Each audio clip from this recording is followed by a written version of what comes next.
What's up, guys? Welcome to my sixth highlight of Bayern Munich 3, Chelsea 1. As I promised, this is going to be coming after every Chelsea match, so expect it. And I hope, if in case you've not watched it before or seen it before, I advise that you follow it up because it's very important. This is where I give detailed analysis of what went wrong, what went right, or things that should be corrected after every of our match. All right, and this time around I think it's all about what went wrong.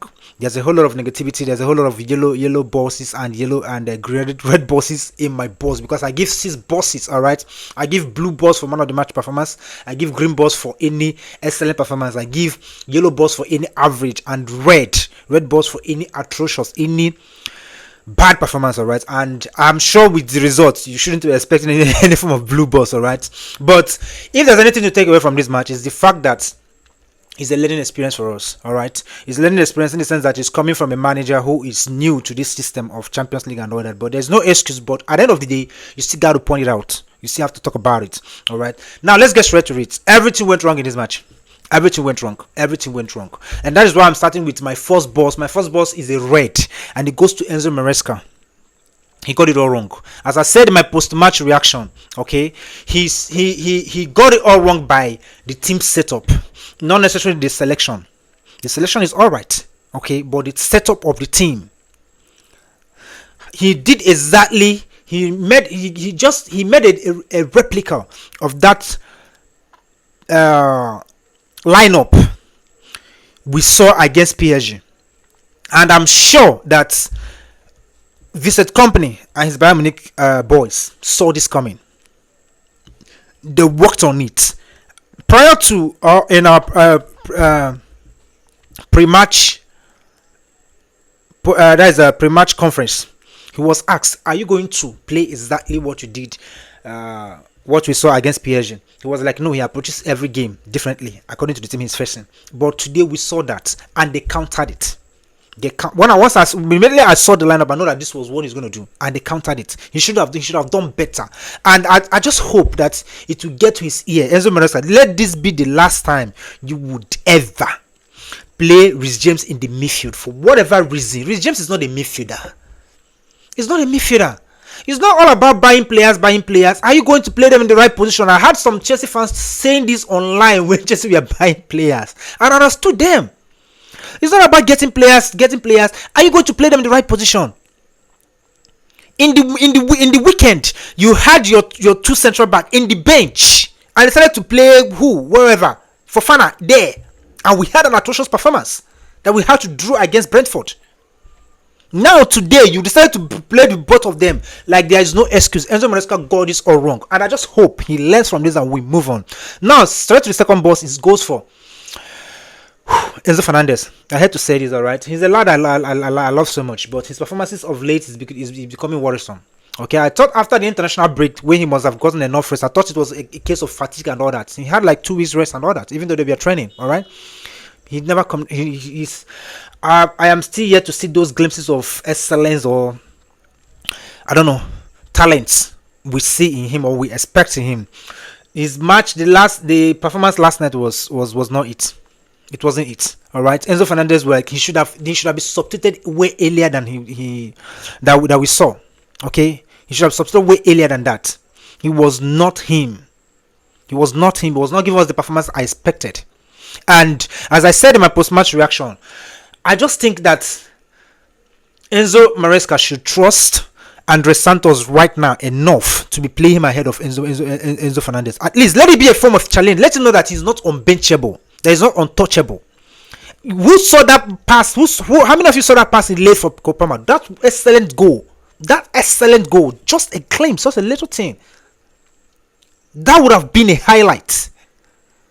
I can't remember Enzo Fernandez ever making such a pass.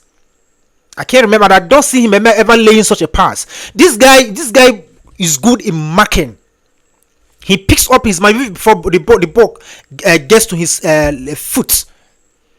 He's everywhere. Like right now, Enzo Fernandez, his awareness is low. His awareness right now is low. He takes time before he could calculate and pass match and pass ball and all that. I'm not trying to say it's awful, but if it's the rest, he needs the rest right now. All right, straight to the third boss. The third boss goes to. Let's try to get some positive. All right, regardless, is a blue for Kopama. Regardless the fact that he was played off position. Kopama was played off position unless he completely, and he didn't get much of the ball because these people we have on him. They already saw, as I said, that this is what we are coming up with. That this is exactly the performance against PSG. This is exactly the formation against PSG and all that. They marked him off, the way on him. He never got much of the ball, but the little touches, the little ones he got, you saw what he did with it. Look at that goal. Even the one that was ruled out as offside. Look at the way he placed in that goal. Kopama is him. If there was any positivity from yesterday, is Kopama. His performance was excellent. All right. Now straight to the fourth boss. The fourth boss is a red for Malo Gusto. Malo Gusto is one player that you don't know if you're going to like him or hate him or just. Malo Gusto would, like yesterday was not him. All right. He put up an excellent performance against PSG. He surprised me. Matter of fact, since he's been at Chelsea, since his arrival at Chelsea, that was his best performance I've ever seen. That match against PSG. And as I said, I know that was the same formation we wanted to play, which is wrong. If I were a coach, if I were a manager, I was never going to do that. Maybe I would have come up with a different formation in the first half. Then in the second half, I'll see if I can. Okay, let me try this, depending on the result of the first half. All right. So yesterday, that second goal he gave away. I don't know. He's slow. He's built up. Whenever we are building up from the back and ball comes to Malo Gusto, I'm always worried. And yesterday he showed me why. Straight to the fifth boss, sorry. It goes to Pedro Neto. Pedro Neto was not him yesterday. In the Club World Cup, or even before the Club World Cup, towards the end of last season, he was our best player.